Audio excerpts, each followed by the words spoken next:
8वां अध्याय। घर में परीक्षित की रक्षा। कुंती के द्वारा भगवान की स्थिति और युधिष्ठिर का शोक। सूजी कहते, इसके बाद पांडव श्री कृष्ण के साथ जलांजल के इच्छुक मरे हुए स्वजनों का तर्पण करने के लिए स्त्रियों को आगे करके गंगा तट पर गए। वहां उन सब ने मृत बंधुओं को जलदान किया और उनके गुणों का स्मरण करके बहुत विलाप किया। तदंतर भगवान के चरण कमलों को धूल से पवित्र गंगा जल में पुनः स्नान किया। वहां अपने भाइयों के साथ कुरुपति महाराज युधिष्ठिर, धृतराष्ट्र पुत्र शोक से व्याकुल, गांधारी, कुंती और द्रौपदी सब बैठकर मरे हुए स्वजनों के लिए शोक करने लगे। भगवान कृष्ण ने धौम्यादि मुनियों के साथ उनको सांत्वना दी और समझाया कि संसार के सभी प्राणी काल के अधीन है, मौत से किसी को कोई बचा नहीं सकता। इस प्रकार भगवान श्री कृष्ण ने अजातशत्रु महाराज युधिष्ठिर को उनका वह राज्य जो धूर्तों ने छल से छीन लिया था वापस दिलाया। तो द्रौपदी के केशों का स्पर्श करने से जिसकी आयु छीन हो गई है, उन दुष्ट राजाओं का वध कराया। हरि ओम हरि ओम हरि हरि ओम। श्री राम जय जय राम। साधी युधिष्ठिर के द्वारा उत्तम सामग्रियों से तथा पर्वतों से 3 अश्वमेध कराए। इस प्रकार युधिष्ठिर के पवित्र यश को 100 यज्ञ करने वाले इंद्र के यश की तरह सब ओर फैला दिया। इसके बाद भगवान श्री कृष्ण ने वहां से जाने का विचार किया। उन्होंने उनके लिए पांडवों से विदा ली और व्यास आदि ब्राह्मणों का सत्कार किया। उन लोगों ने भी भगवान का बड़ा ही सम्मान किया। तदंतर सात्विक और उद्धव के साथ द्वारका जाने के लिए वे रथ पर सवार हुए। उसी समय उन्होंने देखा कि उत्तरा भय से विवल होकर सामने से दौड़ती चली आ रही है।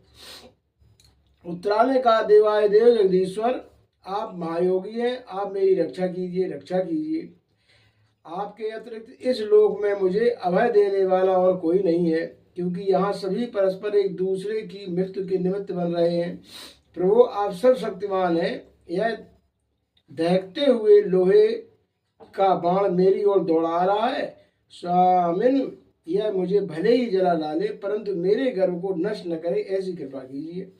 सूची कहते हैं, बक्सर भगवान श्री कृष्ण उनकी बात सुनते ही जान गए कि अश्वत्थामा ने पांडवों के वंश को निर्जीव करने के लिए ब्रह्मास्त्र का प्रयोग किया है।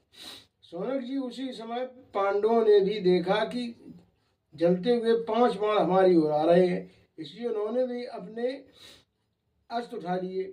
सर्वशक्तिमान भगवान श्री कृष्ण ने अपने अनन्य प्रेमियों शरणागत भक्तों पर बहुत बड़ी विपत्ति आई जानकर अपने निज अस्त्र सुदर्शन चक्र से उन जिन जनों की रक्षा की। योगेश श्री कृष्ण समस्त प्राणियों के हृदय में विराजमान आत्मा है। उन्होंने उत्तरा के गर्भ को पांडवों की वंश परंपरा चलाने के लिए अपनी माया के कवच से ढक दिया। सौनक जी, यद्यपि ब्रह्मास्त्र अमोघ है और उसके निवारण का कोई उपाय भी नहीं है, फिर भी भगवान श्री कृष्ण के तेज के सामने आकर वह शांत हो गया। यह कोई आश्चर्य की बात नहीं समझनी चाहिए, क्योंकि भगवान तो सर्वाश्चर्यमय है। वे ही अपनी निज शक्ति माया से स्वयं अजन्मा होकर भी इस संसार की शिष्य रक्षा और संहार करते हैं। जब भगवान श्री कृष्ण जाने लगे, तब ब्रह्मास्त्र की ज्वाला से मुक्त अपने पुत्रों के और द्रौपदी के साथ सती कुंती ने भगवान श्री कृष्ण की इस प्रकार स्तुति की। कुंती ने कहा, आप समस्त जीवों के बाहर और भीतर एक रस स्थित हैं, फिर भी इंद्रियों और वृत्तियों से देखे नहीं जाते, क्योंकि आप प्रकृति से परे आदि पुरुष परमेश्वर हैं। मैं आपको नमस्कार करती हूँ। इंद्रियों से जो कुछ जाना जाता है, उनकी तह में आप विद्यमान रहते हैं और अपनी ही माया के पर्दे से अपने को ढके रहते हैं। मैं अबोध नारी, आप अविनाशी पुरुषोत्तम को भला कैसे जान सकती हूँ। जैसे मूल लोग दूसरा भेष धारण किए हुए नट को प्रत्यक्ष देखकर भी नहीं पहचान सकते, वैसे ही आप दिखते हुए भी नहीं दिखते।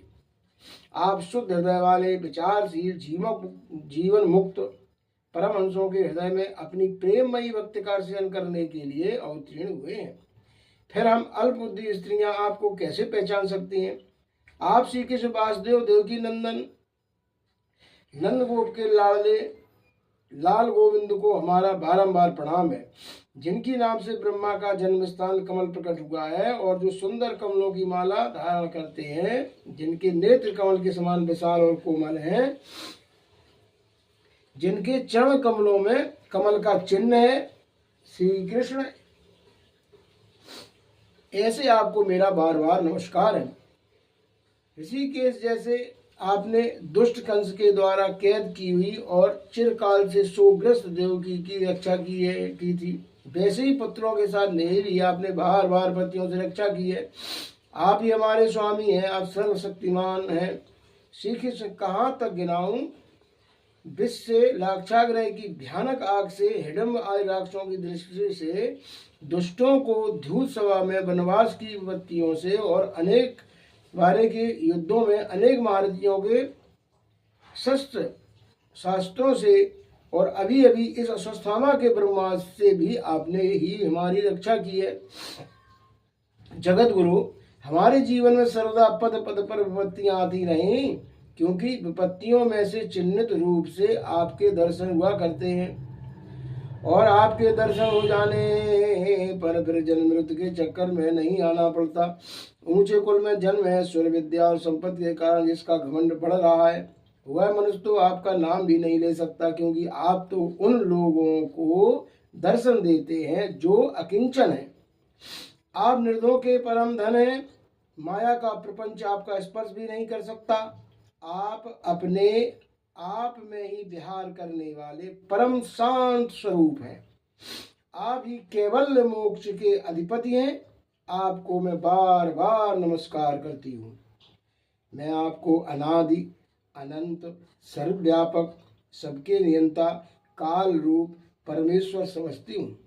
संसार के समस्त पदार्थ और प्राणी आपस में टकराकर विषमता के कारण परस्पर वृद्ध हो रहे हैं, परंतु आप सब में समान रूप से विचर रहे हैं।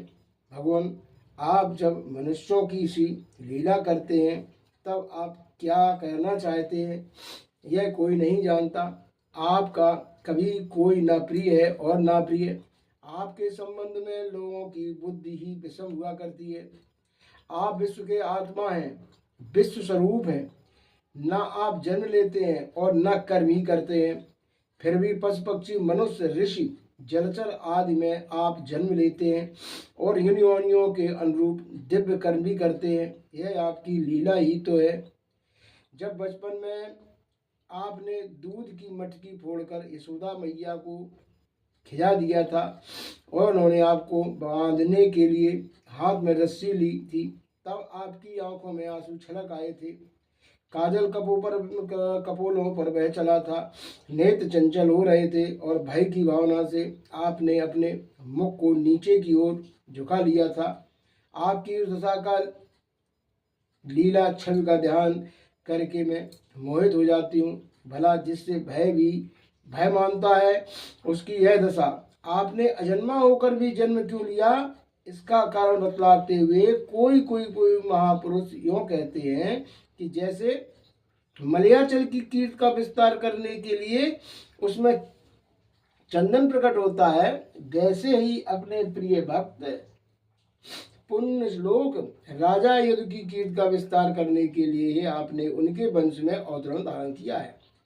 दूसरे लोग यूँ कहते हैं कि वसुदेव और देवकी ने पूर्व जन्म में सुतपा और कृष्ण के रूप में आपसे यही वरदान प्राप्त किया था, इसीलिए आप जन्मा होते हुए भी जगत के कल्याण और दैत्यों के नाश के लिए उनके पुत्र बने हैं। कुछ और लोग यूँ कहते हैं कि यह पृथ्वी दैत्यों के अत्यंत भार से समुद्र में डूबते हुए जहाज की तरह ढगमगा रही थी, पीड़ित हो रही थी। तब ब्रह्मा जी की प्रार्थना से उसका भार उतारने के लिए आप प्रकट हुए। हरिओम हरिओम हरि हरिओम। श्री राम जय जय राम, श्री राम जय जय राम।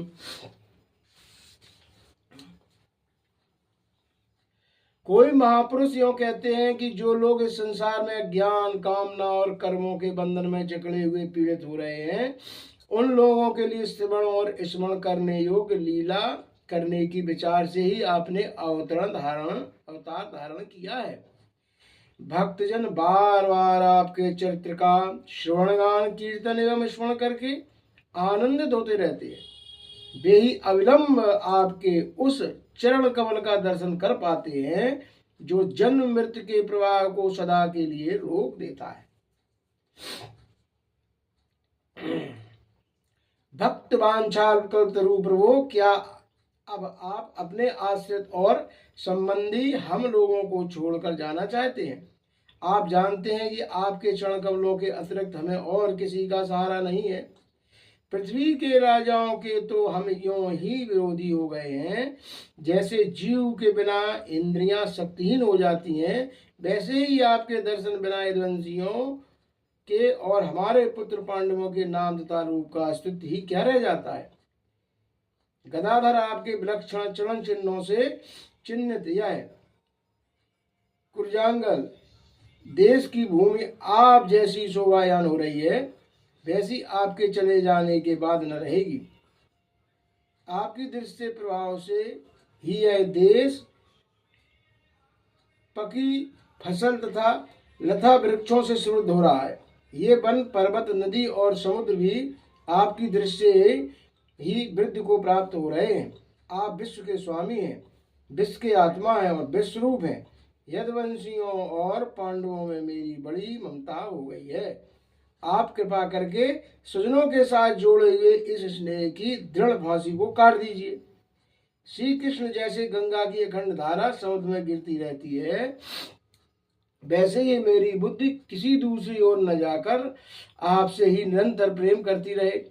श्री कृष्ण अर्जुन के प्यारे सखा यदुवंश शिरोमणि, आप पृथ्वी के भार रूप राजवेशधारी दैत्यों को जलाने के लिए अग्नि स्वरूप है। आपकी शक्ति अनंत है। गोविंद आपका यह अवतार गौ ब्राह्मण और देवताओं का दुख मिटाने के लिए ही है। योगेश्वर चराचर गुरु भगवान, मैं आपको नमस्कार करती हूँ। सूची कहते हैं, इस प्रकार कुंती ने बड़े मधुर शब्दों में भगवान की अधिकांश लीलाओं का वर्णन किया। यह सब सुनकर भगवान श्री कृष्ण अपनी माया से उसे मोहित करते हुए से मंद मंद मुस्कुराने लगे। उन्होंने कुंती से कह दिया, अच्छा ठीक है, और रथ के स्थान से वे हस्तिनापुर लौट आए। वहां कुंती और सुभद्रा आदि देवियों से विदा लेकर जब वे जाने लगे, तब राजा युधिष्ठिर ने बड़े प्रेम से उन्हें रोक लिया। राजा युधिष्ठिर को अपने भाई बंधुओं के मारे जाने का बड़ा शोक हो रहा था। भगवान की लीला का मर्म जानने वाले व्यास आदि महर्षियों ने और स्वयं अद्भुत चरित्र करने वाले भगवान श्री कृष्ण ने भी अनेकों इतिहास कहकर उन्हें समझाने की बहुत चेष्टा की, परंतु उन्हें सांत्वना न मिली। उनका शोक न मिटा। शौनकादि ऋषियों धर्मपुत्र राजा युधिष्ठिर को अपने स्वजनों के वध से बड़ी चिंता हुई। वे अविवेक युक्त चित्त से स्नेह और मोह के वश में होकर कहने लगे, भला मुझ दुरात्मा के हृदय में बद्धमूल हुए इस अज्ञान को तो देखो। मैंने सियार कुत्तों के आहार इस अनात्मा शरीर के लिए अनेक अक्षुणी सेना का नाश कर डाला। मैंने बालक ब्राह्मण संबंधी मित्र चाचा ताऊ भाई बंधु गुरुजनों से द्रोह किया है। करोड़ों वर्षों से मैं नरक से मेरा छुटकारा नहीं हो सकता। यद्यपि शास्त्र का वचन है कि राजा यदि प्रजा का पालन करने के लिए धर्म युद्ध में शत्रुओं को मारे तो उसे पाप नहीं लगता, फिर भी इससे मुझे संतोष नहीं होता। स्त्रियों के पति और भाई बंधुओं को मारने से उनका मेरे द्वारा यहाँ तो अपराध हुआ है, उसका मैं गृहस्थोचित यज्ञादिकों के द्वारा मार्जन करने में समर्थ नहीं हूँ। जैसे कीचड़ से गंदा जल स्वच्छ नहीं किया जा सकता, मदिरा से मदिरा की अपवित्रता नहीं मिटाई जा सकती, वैसे ही बहुत से हिंसा बल यज्ञों के द्वारा एक ही प्राणियों की हत्या का प्रायश्चित नहीं किया जा सकता। ओम हरि ओम। हरि ओम हरि ओम हरि हरि ओम।